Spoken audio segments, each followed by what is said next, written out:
close video. Today's one is for Tonic Showcase number 35, which is called the Indulgent Index Box. And instead of just this being just like a gift box, it's more of something that you could make as a gift, or it's a nice kind of make for making something for yourself to keep as well, because it's kind of like a functional sort of box. So I've got a little printout of what the packaging will look like when you get yours, and you can see how this front portion flips down, and you can actually do all sorts of different things on the inside of this. You could maybe, if you were making it as a gift, you could maybe do like each of the months of the year and put one card in each of them, and it's like their emergency birthday card selection or something. Or you could do something that's more of like the days of the week. Maybe it could plan out your activities for days of a holiday, or days of half term, or the Christmas holidays, the Easter holidays, something like that. Or the one I've actually made, I've done it days of the week, but I've done it each day of the week has 3 different cards in it. One says breakfast, one says lunch, one says dinner. So it could be that you write out all of your recipes and then you can switch them around, you know, throughout the week to plan out your week of meals, and maybe you have spare ones for all of the extra recipes that you have and stuff as well. Or it could be maybe you were going on a holiday and you really wanted to try out lots of different like cafes or restaurants and stuff for all of your meals. You could like write down which restaurant, which cafe or whatever, and plan out what you're going to do for breakfast, lunch and dinner each day. So I thought it'd be quite a nice way of using it as well. But there's so many ways that you can use this, because not only are you getting the die set, you're also getting a little stamp set in here as well. So you can make it more of like a birthday kind of index box. You could make it be I mean, just have them as the month of the year with nothing between them. Just have them as dividers with the months of the year, and you can write all of your important dates in there. Maybe keep a little notepad or some post-it notes and a pen inside the box with all of your dates of the month and stuff as well. So I think there are tons of different ways that you could turn this into something that's a project for yourself to keep, or that's something that you could gift as well. Or you can even just use the box to gift a present in too, if it's the perfect size for a present that you're giving. You could do that as well. But that is what the packaging will look like when you get yours, and there's beautiful samples on there showing how to use patterned papers, or using all of the beautiful decorative panels that you get in the die set. But let's actually have a look at the die set for you. Let me get a piece of card so I can show you the stamp set. I'll show you the stamp set first, because it kind of gives you the versatility of this as well. So in the stamp set, you have all of the numbers of the month, and if it was like February, you could just stop inking up to 28 and stamp that on, or if it's got 30 days or 31 days depending, or if it's a leap year, you have the 29 for February. You can stamp all of these, so have it in 2 columns on the card that fits inside the box. You actually have the die that creates that card as well, so you can stamp it 2 times in 2 columns on here, 1 column for each of those 2 rows or lengths of numbers, and then you can actually stamp or repeat stamp those lines next to it, so you can have every day of the month with a little line next to it for writing an important date or a birthday on. You can also, when you have your tabs at the top, you've got all of the months here as well, so you've got all the way through from January to December.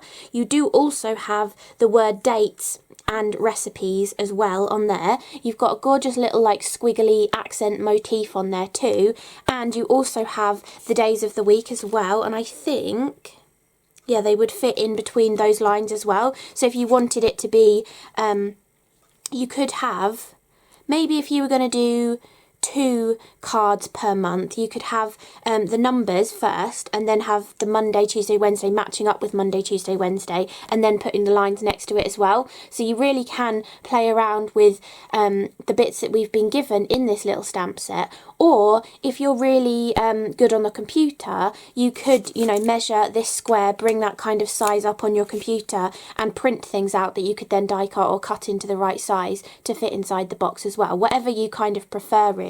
But I love that they have given you a stamp set that allows you to instantly kind of create this kind of thing. Or if you don't want to use the index box for this kind of thing, anything to do with like planning the year and stuff, it's also just nice for maybe maybe you don't have a diary necessarily to plan things out, but you have a notebook that you keep track of bits and pieces in, and sometimes you really want to see like a list of all the days on the month because you want to know, you know, whose birthday's coming up and you need to make them a card and what you want to do with it and a little idea that you've drawn and stuff. You could use some of these to kind of just like stamp in a notebook as well to kind of give you the days of the month too. So lots and lots of different possibilities for using this stamp set. But let's actually look at the main die set, and it's really simple to put together, as all of Tonic die sets are, or if they aren't quite as simple, they do give you the detailed instructions. So there are instructions inside the packaging for this as well, but it is really simple to put together. The main body of the box starts with this piece, so you need one of those, and then you also need two of these. So these stick, one creates the bottom of the box and then the other one comes up and creates that front piece. So you're just left with the lid portion to create then. So those two create the main portion of the box. Then for the lid of the box, you actually need two of this corner sort of side piece and one of this piece, and that's what creates the lid of the box. These give you that gorgeous curved piece that kind of pulls down on the front of the box for you. So that's how to create that front sort of lid portion of the box. And then to help that lid portion stay in the perfect position, because there aren't any sides that are supporting it, because the sides of the box have this curvature to them that the lid of the box kind of fits into with that curvature as well. You actually have this piece here which you want to cut two of to go on either side of the box, and that actually gives you a nice little tab that will fold down on the top as well to help support the top of the lid, and it also makes it support the height of the box too. Plus you can also cut, as well as two of those, one of these to help line the inside and give it a little bit of a stronger feel as well. So those are like the main construction pieces that allow you to create your finished box like this. So mine's got all of those cards I was saying, and I've done all the days of the week, and I've done dinner, lunch and breakfast just written on there. But if you had stamps that said those on them, it would look neater if you did it with stamps. Or if you like printing things off the computer, you could have perfectly sized things to do for that as well. But yeah, this is how the box kind of goes together. So you've got that gorgeous like little mechanism, and actually just opening that then made me think, if you have a Polaroid camera, or maybe like one of your parents or grandparents had a Polaroid camera and you don't necessarily know how to file those Polaroid photographs, I think this would be the perfect size for a Polaroid, you know, the proper square ones. And you could divide them up by photographs of who they are actually. You could use the dividers, because you can make as many dividers as you want. You could use all of these dividers to be like photos of mum or dad, or a specific family pet or something as well.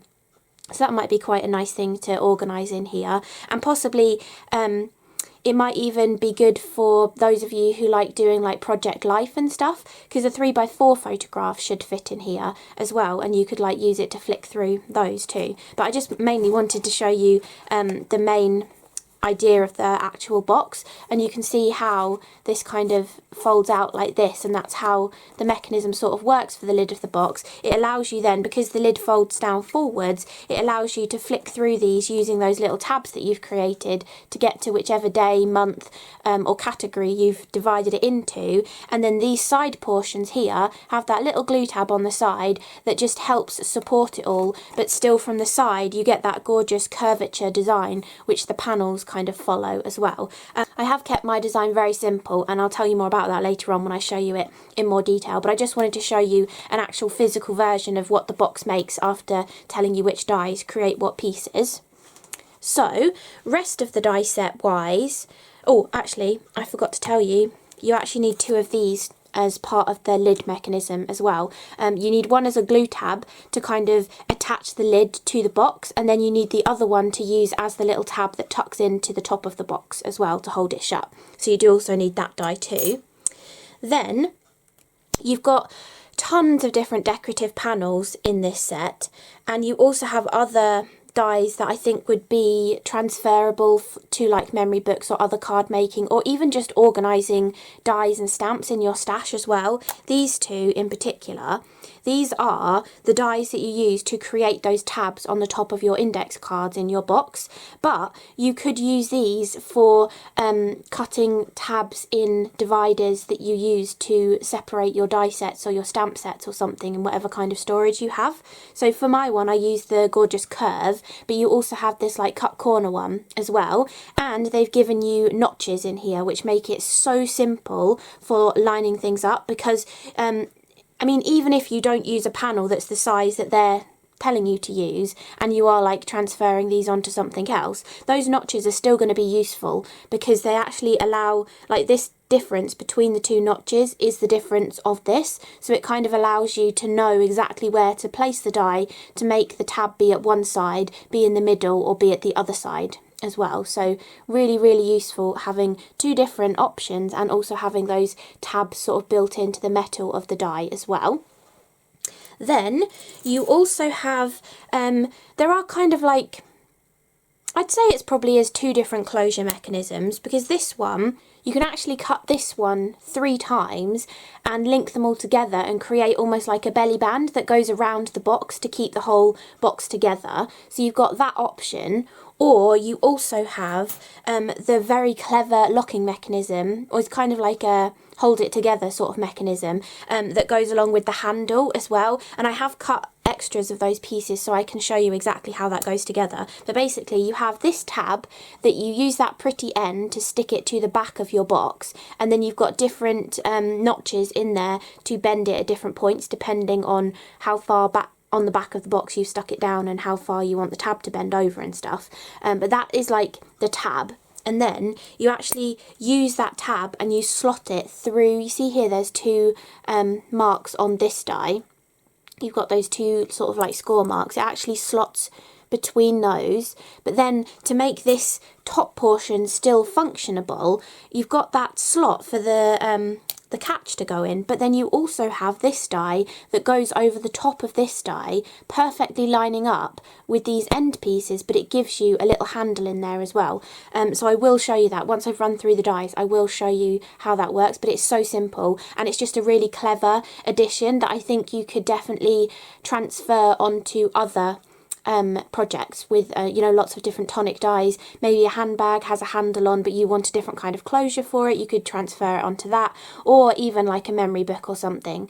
You really could transfer this kind of die combination onto something like that as well.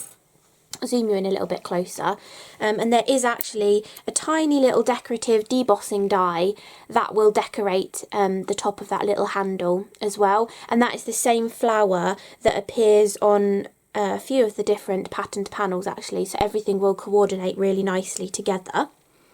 Then that first belly band kind of idea that I showed you, this die, there are actually 3 different dies that you can use to decorate this. You've got this one that you could just cut straight into here, and then you could possibly cut second ones of them so that you've cut this straight into it and then you stick another one behind it to fill in the detail, or you could just leave it filigree if you wanted to. It wouldn't be as rigid if you did it filigree, but you could do it if you wanted to.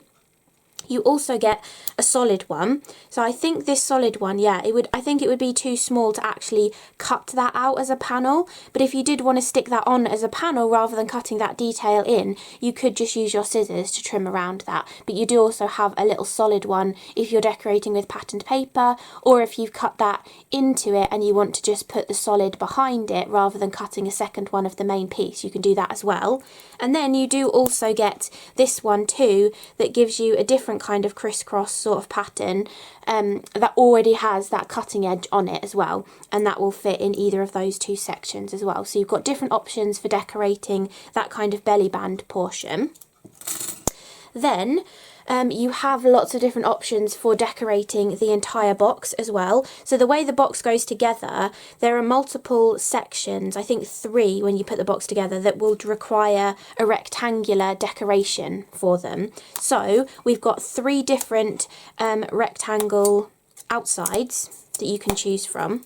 for this. Oh no, you've got four different rectangle outsides. They are all the same size, I'm pretty sure. Yeah, they're all exactly the same size, but they just have the different edges on them. So you've got one that gives you just the straight cutting edge.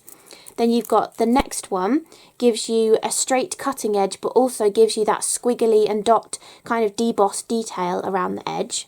Next one's my favourite.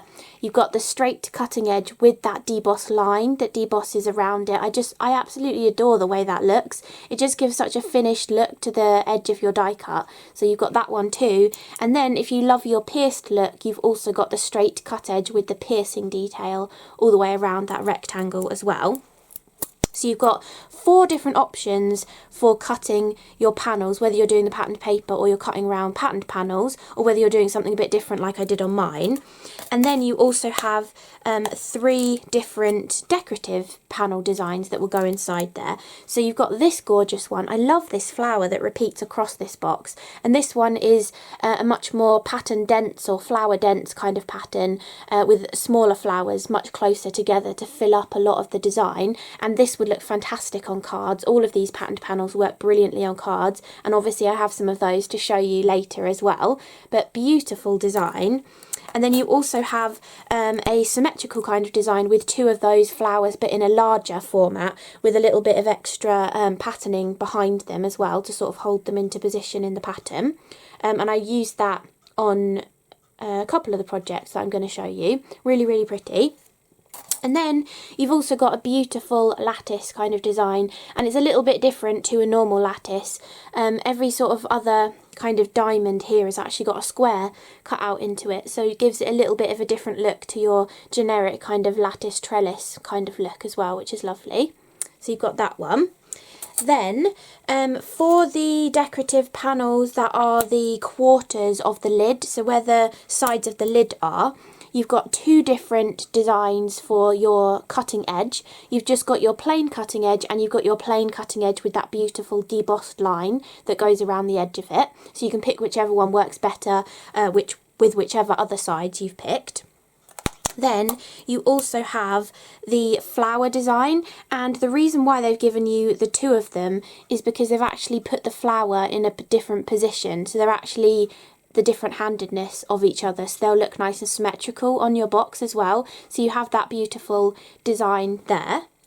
If you did want a trellis kind of design, maybe you'd use the trellis panel and you really wanted a trellis design to go on there, you could take the side panel of the box, so this portion that has the glue tabs on, take one of the decorative sort of panel pieces, cut them together, snip it off at the cut lines, and then mount the trellis behind that, and it would kind of give a panel that goes right to the edge of your actual piece, but you would have the trellis pattern behind it as well, if you know what I mean. That could be another way of doing it, or you could have the trellis pattern, stick it to another piece of card, and then just die cut it out with the layer as well. It wouldn't necessarily have that nice edge around it, or it would have this debossed edge around it, but it wouldn't have that nice little edge around it that a specific pattern die for that piece would have.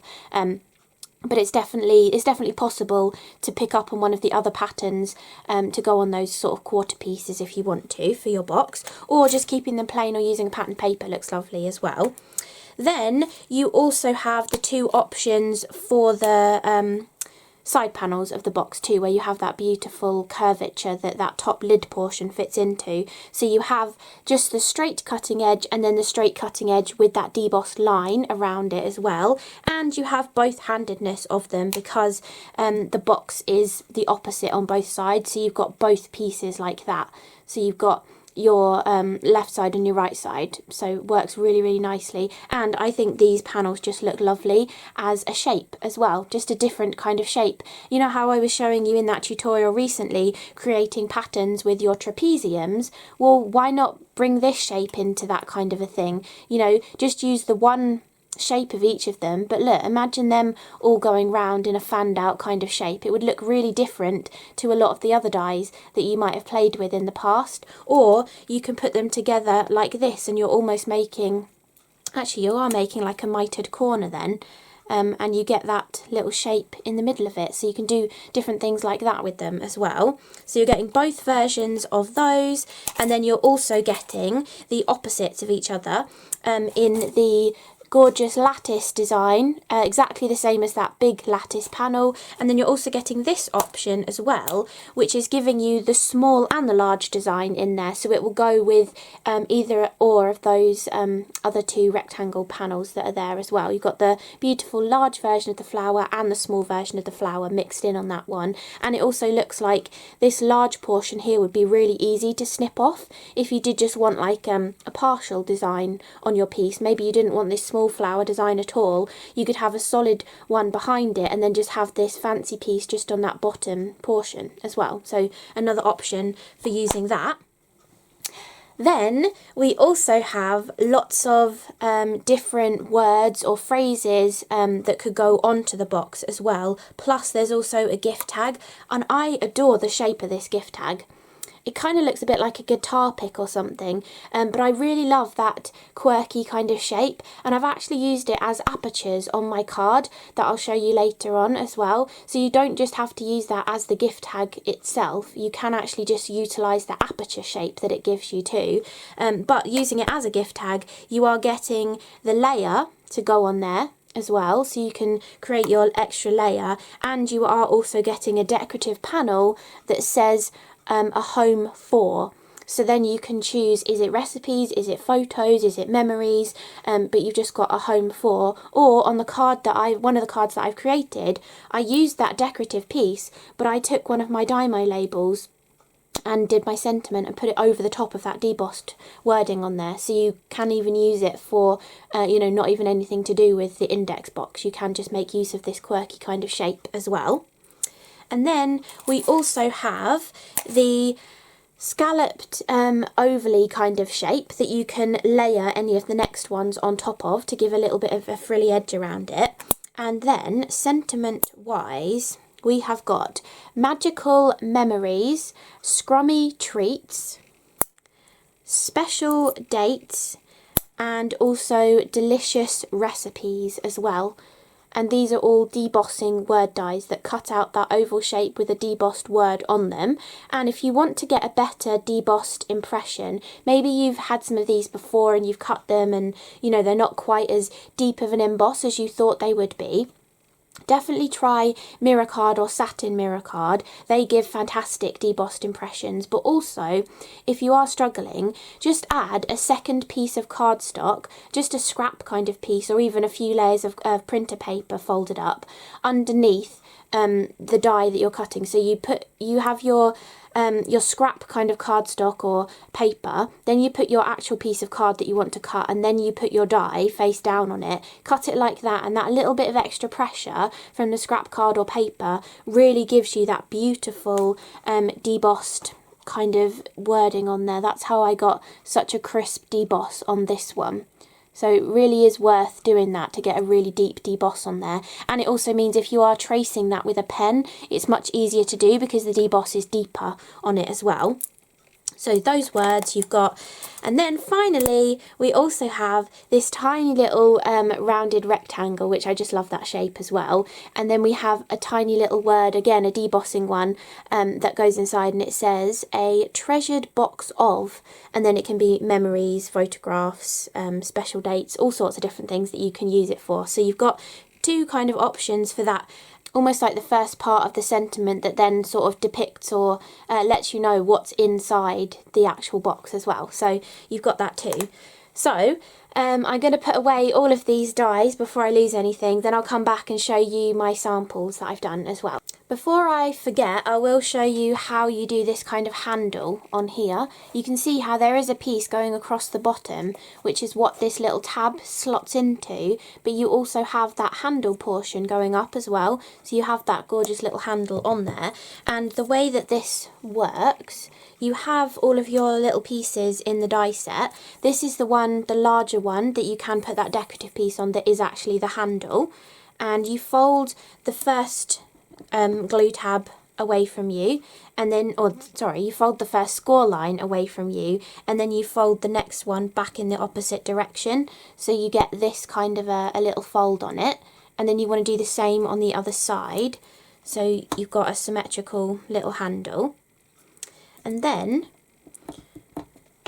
you have that double-sided little handle, and you'll notice if you bring these up together, folding that piece like that now makes them the exact perfect length for each other, and they will fit perfectly over the top. So the way you actually put this on your box is, first of all, you will take this piece, which is the decorative piece here that has a little bit of decoration and a couple of different score lines on there. You'll take that and you'll stick it to the back of your box. I've actually covered mine up because I put my panel on afterwards, but you'll stick it to the back of your box, and you can move it down whichever one of these notches you'd rather. There are actually 3 notches on there, so you can move it down to be the middle one or the lower one, depending where you're putting your handle on here. You want to make sure that this is going to reach underneath the handle, and if I had done this one on the first one, it would have poked out the other side, so I actually used the middle score line on there, but you can do whatever you prefer. And then once you've got that in position, you can then take this first bottom piece that is the smaller one that we haven't folded, but it has those 2 score lines on it, flip this over and put your tape along this area, but only up to that score line. Don't put anything in this central section here. You just go from the edge up to that score line that you can just about see through from the other side. So this piece here won't have any adhesive on it because that's what this is going to slot into. So then once you have your little tab on the back of your box like this, you'll then position where you want your handle to be, and then you'll stick that down into position. These will be firmly stuck to the box, and that will still be a channel for this to be able to slide in and out of. And then once you've done that, you can take the one that you folded and again put adhesive just on these 2 end pieces before the first score lines, and then that will stick perfectly over the top of the one you've already stuck on there, and then it gives you your gorgeous little handle that you can then put one of those words on there if you want to, or you can put the decorative panel on there, and then it's got that secure piece down the bottom that allows this little tab to slide into it, and that's what keeps the top of the box closed nicely. So you can see you close it, and then you can tuck that right underneath there, and it keeps it shut for you. It's not going to pop open then. It does stay quite, well shut by itself, but that is one of the closure mechanisms for it. Or you can do that belly band, which I presume you could kind of put this way around the box or this way around the box, depending what goes better with your design, and then that would secure it and you could slide it off in whichever direction. So I wanted to show you that handle because I just thought it was really clever the way they designed it this time, and it does show you all of that in the instructions as well, but I just thought it was really clever design that might be useful for other die sets that you have. So this is the index box that I created, and I wanted to show how you don't have to just go with the patterned panels. I know it's kind of obvious that you don't have to just go with the patterned panels that are in the box, but some people forget sometimes, and I thought it's quite a nice way of showing like how you could really personalize this to somebody. So I've actually just put a little rainbow of cardstock on here, but this could be somebody's favorite color. You could use pieces of ribbon or something that somebody gave you and you want to make them a gift and use something that they've given you. They could be bits and pieces that you have saved off of things. Maybe you're going to give somebody a little file of like information about coffee pods for their coffee machine or something. You could actually use pieces of the boxes that coffee pods come in to die cut out these panels and put them onto the box as well. Maybe not like where all the writing is on them, but when it's like got, like for example my Nespresso machine, you could cut out one of the pieces that says Nespresso and have it on the front of here. There's so many different things that you could put in this, making it for a gift or having it for yourself as well. And the fact that you've got those outside dies to cut every single panel on this. See here, I've just left them white, but I use the die that has that debossing line on it, and it just gives it a really like professional kind of finish to it and just finishes it off really nicely. Or for these ones, I did do the die cutting first and then stuck the strips on there. So I don't have the debossing line running across the strips, but you could definitely do that if you wanted to. You could have stuck all the strips on first and then die cut the rectangles. But how I got all of these lines to line up all the way around the box is I actually used my glass mat and I took the rectangular panels, so I had each of the rectangles. I with the lengths of scraps that I had for my different colours, I did actually have the 3 rectangles here and then the square piece up there, and I just taped them with some low tack tape on both sides and lined them up against one of the lines on my glass cutting mat and made sure they were all perpendicular to it, so they're all going to be at nice right angles.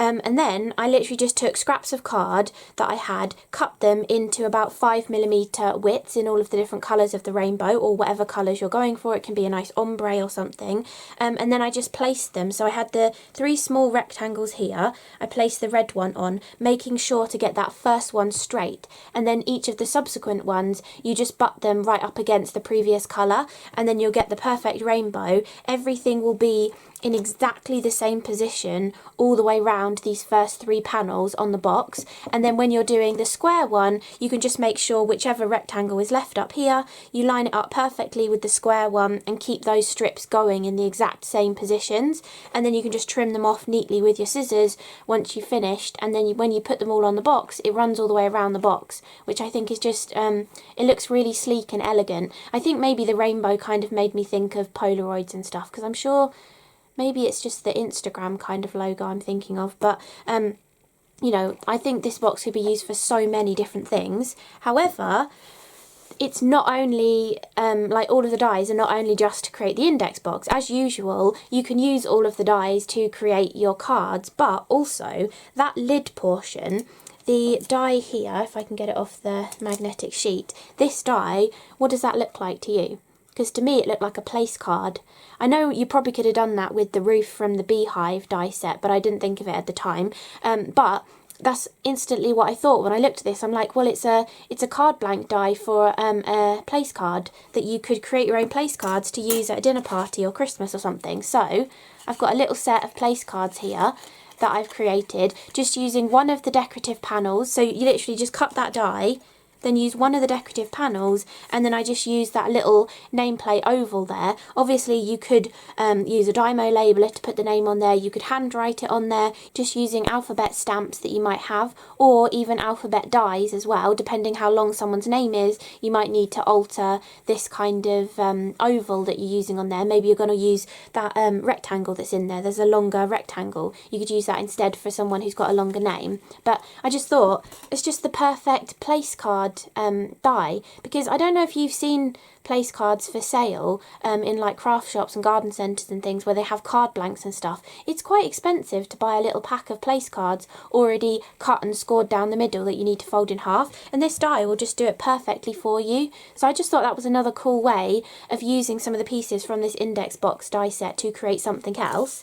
And then the tutorial for this month, or this month's showcase, to go along with the showcase. I know I've mentioned this technique a lot and I have shown it quite a few times, but someone commented a little while back and said, I can't find where you've mentioned it or shown it before, and to be honest I can't remember which videos I've shown it in either, so I thought, well, I might as well just do a tutorial on it. So for the tutorial video, to go along with this month's showcase, it is my technique of flooding an area with glue, adding sequins, and then covering the rest of the exposed glue with glitter to create a beautiful design. And I have actually done it in four different ways. There's 4 different ways using Nuvo products that you can do this technique depending on what products you want to use. So for more details on all of that, you can check out my tutorial video, which will be up tomorrow, and this will be the card that we're making in the tutorial. But I kind of did it in matching colours to go with this because I had one of these panels left over from paper piecing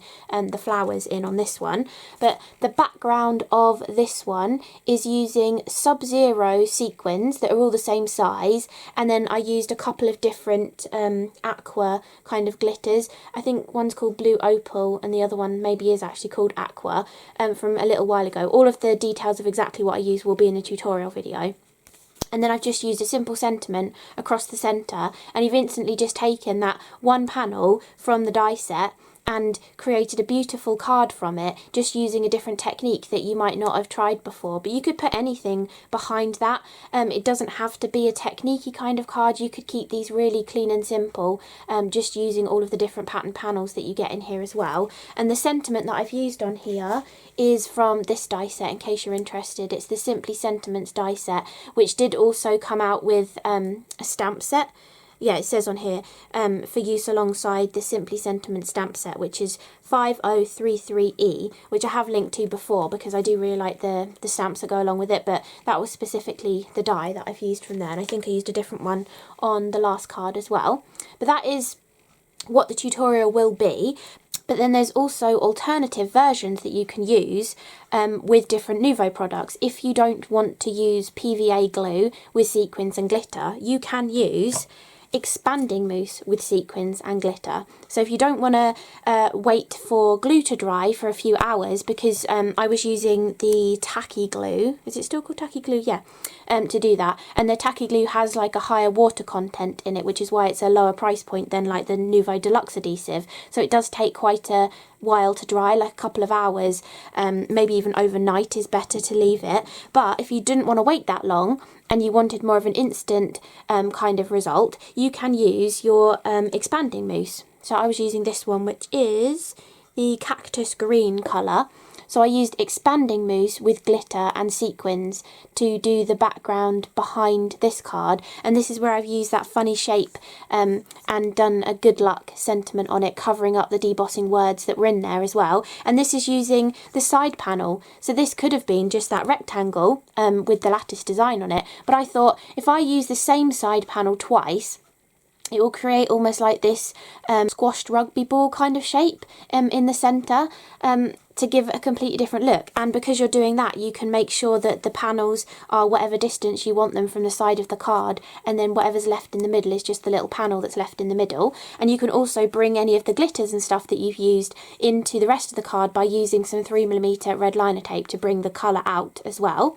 So if you don't want to use glue, you can use your expanding mousse, but you can also use your glitter accents. And I know we have had this colour in one of the kits in the past, and I'm sure we've had a few other ones as well, but you can actually just use your glitter glue kind of thing. So this is the glitter accents, which is basically like a glitter glue, but it dries really solid. It's a really good one to hold things down as well. So you can sprinkle sequins onto this, and this kind of like cuts out the middleman, or is a different way of getting a glittery look without using loose glitter if you don't like loose glitter. So instead of using glue, putting sequins on and then covering the glue with glitter, you're just putting a glitter glue down first and then sprinkling sequins on. And these were the Sub-Zero sequins, which have 3 different sizes in. And for this one, I wasn't being particular about where I placed them. On this one, I was placing them all up the right way and trying not to overlap them too much. On this one, again, I was placing them all up the right way, not necessarily covering every area, but placing them all up the right way. But for this one, I just sprinkled them in, and you can get that kind of result with those areas. And the apertures on this are that funny shaped tag, which I said I really like the look of. So that's how I created the apertures. But then there is also another way that you can get this look without using glitter. If you don't, so these two are like using glitter. If you don't mind using loose glitter, those two use loose glitter. But these two techniques on here are for those of you who don't like loose glitter. So you've got the glitter accents technique, but then you've also got this version here, which is putting a load of glue down like the first one, sprinkling in your confetti, which are the flamingo circles, and then this is embossing powder. So this is the sliced strawberry, I think it's called. Oh no, strawberry slush. The strawberry slush embossing powder. Sprinkle that over the top of the glue, tip off the excess, and then heat it. You don't have to wait for the glue to dry. If you heat it straight away, you get this cool bubbly kind of texture, and it really like helps the confetti stick into it as well. So again, that's kind of like a little bit more of a cheats way. I think you would still have to wait a little bit for the remainder of the glue to dry, but you are drying off quite a lot of the glue by heating it with the embossing powder on top of it as well. So there's multiple different ways that you can do this technique, and I'll go through them in even more detail in my tutorial video, which will be up tomorrow as well. So, I really hope you enjoyed this up-close video looking at Tonic Showcase number 35, which is the Indulgent Index Box. So it allows you to create this gorgeous index box that you can give as a gift. You can create it as something to keep for yourself, or you can just use some of the beautiful panels from it to create different cards and place cards as well. So really hope you enjoyed the video. Thank you so much for watching. If you're interested in getting hold of this month's showcase, there will be affiliate links in the description box below the video and also on my blog post as well. And if you want to see in depth how I do this kind of technique, then check out my tutorial video tomorrow as well. Thanks for watching.